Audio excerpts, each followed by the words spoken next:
Corona महामारीच्या संकटामुळे खंड न पाडता आवश्यक ती दक्षता घेऊन पालखी पंढरपूरला रवाना होणार असल्याचे मंदिराच्या विश्वस्थानाकडून सांगण्यात आले। आषाढी शुद्ध एकादशी निमित्त 1 जुलै रोजी आषाढी यात्रा श्री क्षेत्र पंढरपूर येथे भरणार आहे। यात्रेत महाराष्ट्रातील काही प्रमुख संतांच्या पादुकांचा श्री पांडुरंग भेटीचा सोहळा असतो। त्यानिमित्त राज्यभरातून पालख्या पंढरपुरात येतात।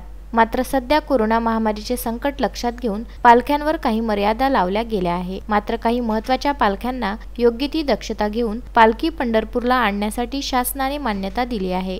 राज्यातून एकूण 9 पालख्यांना मान्यता देण्यात आली असून श्री क्षेत्र कौंडण्यपूर येथील 425 वर्षाची परंपरा लक्षात घेऊन ही परंपरा अखंडित राहावी यासाठी शासन मान्यतेकरिता राज्याच्या महिला व बालविकास मंत्री व जिल्ह्याच्या पालकमंत्री ॲडव्होकेट यशोमती ठाकूर यांनी शासनाकडे वारंवार पाठपुरावा केला। आता शासनाने मान्यता दिली असून विदर्भातील ही पुरातन पालखी परंपरा अखंडित सुरू राहणार आहे। माता रुक्मिणी देवीची पालखी यंदाही पंढरपूरला जाणार असल्याची विदर्भातील सर्व वारकरी व भाविक भक्तांकडून आनंद व्यक्त होत आहे।